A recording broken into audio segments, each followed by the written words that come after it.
Hello everyone, and as always, thank you so much for watching and subscribing and leaving comments. We really appreciate it. At the beginning of this daily vlog, we're taking you to this restaurant called Isan Ban Suan. Now, it's a little bit obscure. That is, it's a bit hard to find. That's what I mean there.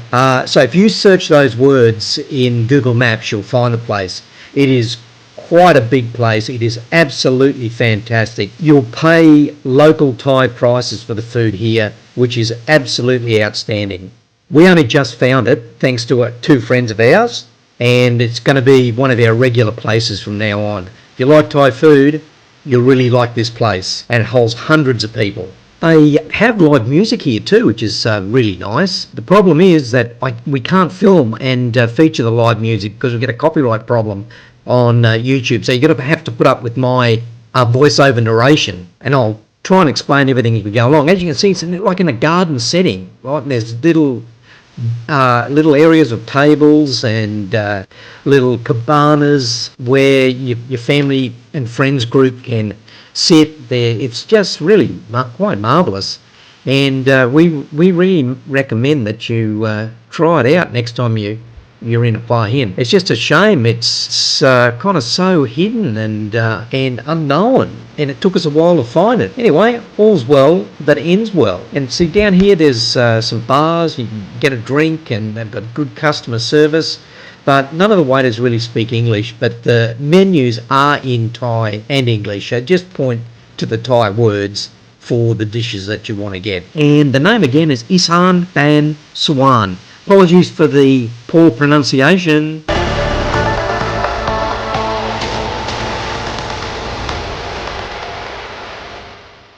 Simon and Zoe at the clinic.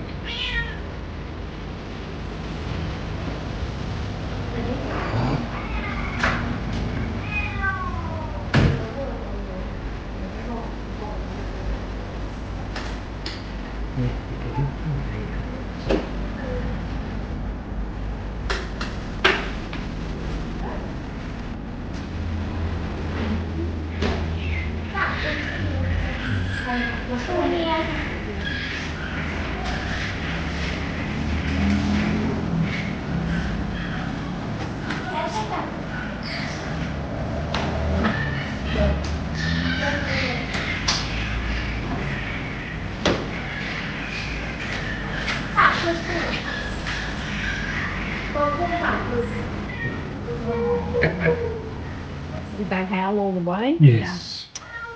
Oh, I did get them to be quiet coming back. Like a few There you go. Haven said they were okay, they weren't too naughty. I thought they were very naughty, and I said they can't have any dinner. But Haven said they were all right, so they're allowed to have dinner. poor little things. Come on. We are in the 20 baht shop again outside Big C, and we're just wondering if this little fella here is only 20 baht, because I really think we should buy him. What do you think, Caitlin? Do you think we should buy him? totally. If he's only 20 baht. Now, hello viewers. We get this treat, this Thai treat from time to time. But we don't know what it's called, and we don't know what it's made from. And maybe one of you out there can give us the heads up on what this treat is. But they're very, very delicious, and they come, at least the ones that this person sells, they come wrapped like that, and they're quite they're a fairly soft and sticky kind of dessert or candy or something. But we really would love to know what they're made from and what they're actually called.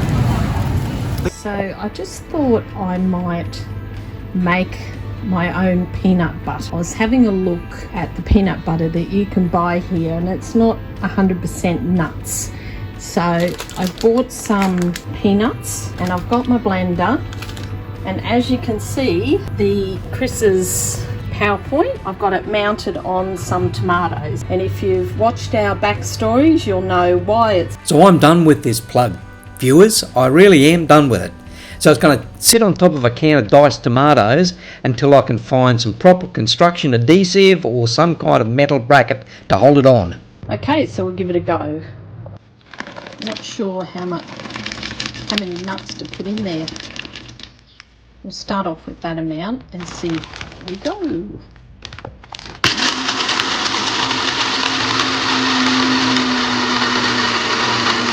Well, about all we've got there so far is some crushed nuts, so I might just add a little bit of olive oil. See how we go. Okay, so it wasn't working with the blender, so now I'm going to try the food processor. That didn't go well. I think I've forgotten something. Got to put the stick in. Okay, now let's see. I don't know, now I've probably blown it. Well, it didn't work out as planned, but it's not too bad. It's my first go at it, so we'll see the next one. I think I might have to use a different type of nut though. Also just wanted to show you guys our clothesline here. There's no hills hoist. It's a metal frame. It's got wheels, so you can move it around to catch the sun. Works quite well. Look at these two. So we've got these two in here. We're out here. It's a pretty hot day, so I think we might get a storm soon. Alright, so we have more chips today that we found at Tops, it was. So we've got another inspired by Italy, carbonara parmesan. This one's inspired by Taiwan, 7 spice crispy squid. I'm not sure about that one. This one, I'm not sure what that says, but boat noodle flavour. And this one is mala barbecue. So I'll start with this one. Open it.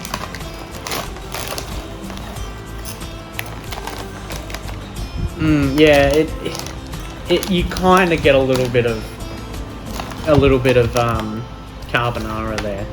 We have the Taiwan 7 spice crispy squid.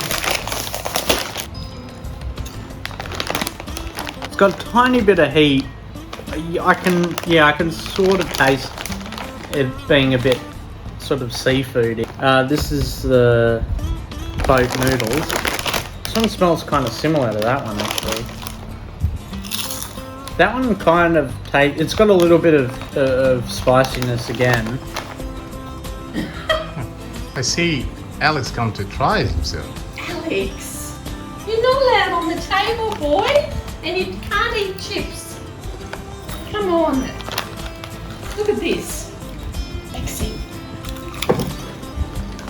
Come here. Lexi. You're going to be in shock.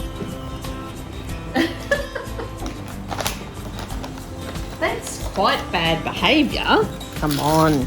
Alright, so we'll try the mala barbecue. Peppercorns that are in mala usually. It's not too strong. This one's a crinkle cut one, so yeah. Okay, so this one is quite spicy. Definitely the spiciest. To be honest, it doesn't taste that much different to the boat noodles, but it is a lot spicier. It is definitely spicy, that's for sure. Especially for a potato chip. Alright, so I don't dislike any of them. This one maybe a 6 out of 10, I would say. It's slightly sweet, and you get the parmesan, but maybe with a stretch I can sort of see it being carbonara. This one is pretty good. I'd say that's an 8. It tastes more like a slightly spicy barbecue, I would say. This one, of course, I'm not too sure about that one. That one's probably a 6 as well. You definitely get sort of the squid come through, barbecue squid, I suppose, which is a bit weird seafood in a chip, but I still liked it. This one's quite nice. It's like an 8, but it is very spicy for a chip.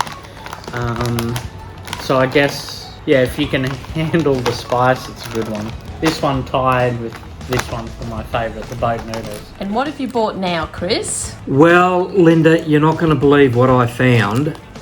Something that was very, very famous quite a few years ago, but it's been the product's been dumbed down over the years.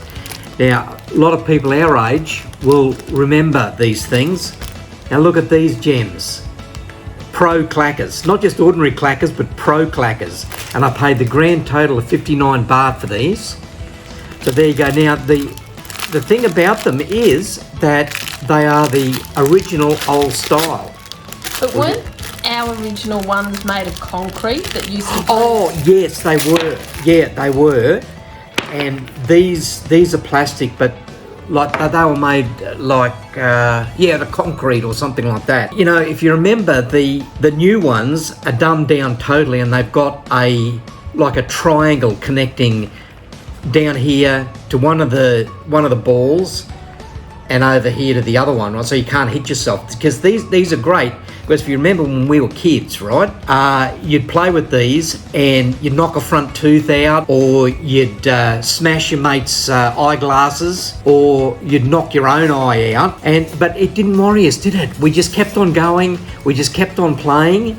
And I wonder if I've still got it. These ones have got a battery in there, you see, and they light up. I can't even remember how to do it, but I used to be, back in the day, I used to be a pretty good clacker, but I'm not anymore. I'm just an ordinary clacker now. I've got no coordination left at all. But look at that, see? How about that? That is so not how you do it. Well, how do you do it? I don't know. I can't remember. I used to be good, but I've got no coordination. Well, thanks for watching, folks. And until next time, take it easy, stay safe, and see you in the next video.